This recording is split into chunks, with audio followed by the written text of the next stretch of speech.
Ito na nga po pala yung long form video ng pag-akyat namin sa bundok na binabantayan nila Angelica. Bali dun nga po pala kami pupunta sa mataas na bundok na yun. Ito na nga po pala yung araw na kukunin na rin namin si Angelica pagbaba nga namin galing sa bundok. Napahinto nga muna kami dito sa patag dahil inayos nga nila yung dala nilang itlog. Baka nga daw mabasag kaya nilagay na nga lang sa bag at binalot sa sako. Bali ito nga po pala yung dadaanan namin na paanan ng bundok. Rough road nga yan, medyo may kahabaan din. May nadaanan nga rin kami ditong maliit na sapa. Maganda nga ditong maligo o kaya naman maglaba. Malinaw at malamig ang tubig dahil galing nga ito sa taas ng bundok. Medyo may kalayuan nga din po pala yung aahunin namin ngayon. Siguro mga 1 oras din namin lalakarin yun bago kami makarating doon. Ay pasensya na po pala kayo kung may maririnig nga kayong mga tilaok ng manok dito sa voice over ko. Alam nyo naman po pag nandito ako sa bukid, hindi talaga maiwasan mga tunog ng hayop. Pero okay lang yan. Ang mahalaga naiintindihan at naririnig nyo naman ng maayos yung sinasabi ko dito sa voice over ko. Pinadaanan nga rin kaming puno ng papaya dito at meron ngang maliliit na bunga. Kumuha na nga rin kami para may maluto kami at ulam nga namin sa pananghalian. Medyo pagod na ako. Mahina na ako sa ahon. Dati, yung bundok namin, nung bata pa ako, nakatira din kami sa bundok dati eh. Yung mga bata pa kami ng mga kapatid ko. Halika na, Angel. Grabe yung bundok na yun, malayo yun. Mataas. 2 oras namin yung lalakarin bago kami makarating.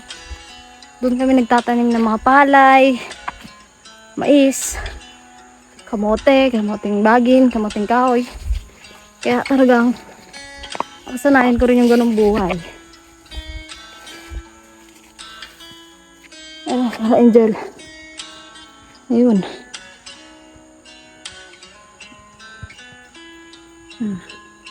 Nung mga oras nga na ito ay medyo malapit na nga kami. Siguro mga 1 oras na nga din kaming naglalakad niyan. May nadaanan nga rin po kami ditong kubo. Kubo nga daw ito ng isa ko pang kapatid. Dahil itong niyugan nga daw na ito ay kapatid ko nga rin ang nagbabantay. Bali nagpahinga nga lang kami dito saglit tapos lumakad na nga ulit kami. Ito nga si Angelica nauna na pala sa amin kaya ayan nauna nga siyang nakarating dito sa kubo na to para magpahinga. Bali kasama nga rin po pala namin yung mama nila. Ayan nga si Ate LB, kapatid ko nga yan. Konting pahinga lang tapos lakad ulit. Ganito nga kami pag umaahon kami sa mataas na bundok. Hindi kasi pwedeng mahaba yung oras ng pahinga dahil sayang nga yung oras lalo na't malayo yung pupuntahan namin. Kailangan kasi hindi rin kami abutan ng sikat ng araw dahil pag inabutan nga kami ay mas mahihirapan kaming umahon at mas mabilis makapagod. Sa wakas at paglipas ng 1 oras ay nakarating din kami dito. Ito na nga yung binabantayan nilang niyugan. Sobrang nakakapagod talaga pag paahon pero pag nakarating naman dito ay baliwala nga yung pagod. Itong si Angelica parang walang kapaguran, kakarating pa lang namin, nagpulot na agad ng mga nasungkit ng papa niya. Oo nga pala, hindi ko pa nasabi kung anong gagawin namin dito sa bundok na binabantayan nila. Bali magkokopra po kami ng niyog. Kaya sumama si Angel at si Angelica para tumulong sa mga magulang nila na magkopra ng niyog. Bali ayun nga yung pwesto nila kung saan sila nagkokopra. Dahil malayo nga sa baryo itong niyugan na binabantayan nila, kaya ganitong proseso nga ang ginagawa nila para mas magaanan nga sila magbaba ng produkto. Pagkadating namin, sinindihan ko na nga rin po pala agad itong nakasalang nila para naman habang nag-aasikaso kami sa pagbubunot ng mga niyog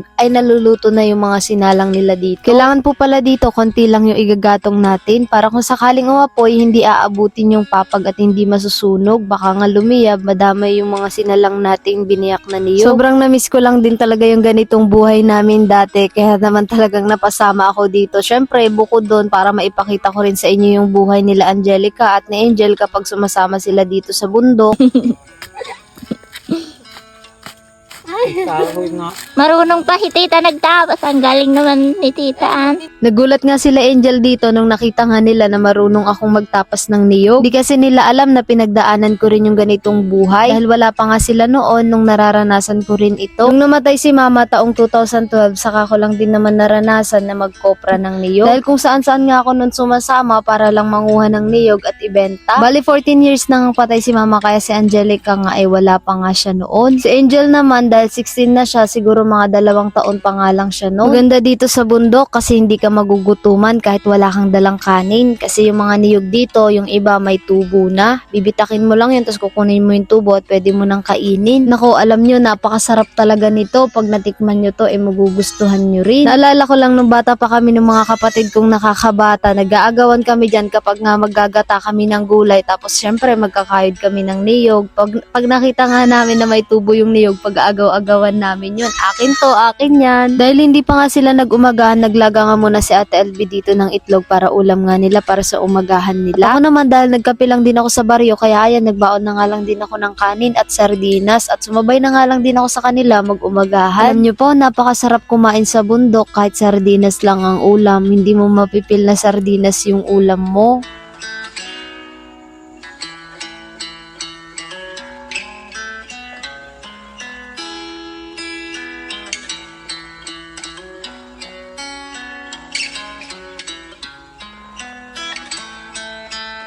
May baon nga din po pala silang tuyo kaya ayan inihaw nga ni Ate LB at bali 5 piraso nga lang yan, sayang nga lang at 5 lang, hindi nga kasya sa amin. Gustong gusto ko pa naman yung inihaw na tuyo kaya ayan ulo na nga lang ang kinuha ko para naman matikman ko din. Si Angel nga dito at si Angelica masayang masaya nga silang kumakain basta magkasama talaga yan, hindi nga nawawala ang tawanan. Habang kumakain nga kami biglang umulan ng malakas kaya mahirap nga din magkopra ng umuulan dahil tignan nyo naman yung mga panggatong nga nababasa kaya ayan halos wala ngang apoy. Dapat kasi malakas nga ang usok niyan at merong konting apoy para mabilis ngang maluto yung niyog. Pagtapos namin kumain, nagpunta na rin kami dito sa parte ng niyugan na pababa dahil dito nga unang nagsungkit yung papa nila. Bali pag nasungkit na nga yung bunga ng niyog, iniipon naman ng papa nila kung saan pwedeng ipunin at magtapas at sila Angelica at si Angel naman ang magbabalat. Bali tutulungan ko nga silang magtapas ngayon. Grabe ang hirap nga ng dinadaanan nila dito sa parting pababa. Tapos babalik ulit sila dun sa koprahan ng may dala-dala. Ay ang hirap-hirap nga umahon ng may dalang mabibigat. Napakahirap nga ng ganitong trabaho. Talagang danas na danas ko nga yung ganito. Tinanong ko nga yung mga magulang nila bakit hindi na lang nila ito iupa. Sabi naman nila napakahirap nga daw maghanap ng pwedeng upahan. At wala din naman daw may gusto na pumunta nga dito at magbuhat ng mga niyog. Dahil malayo nga talaga itong bundok na to at matarik din ang daan. Pangit nga yung daan kahit nga kalabaw ay hindi rin kaya dito. Balikan ito nga yung ginagawa nila. Kung wala nga ako dito, si Angelica nga yung magtatapas at si Albert naman yung kapatid nila na yan na lalaki ang tagahakot papunta sa koprahan. Sa mga nagtatanong nga po pala kung meron pa nga daw silang ibang kapatid na mas matanda sa kanila, meron po 2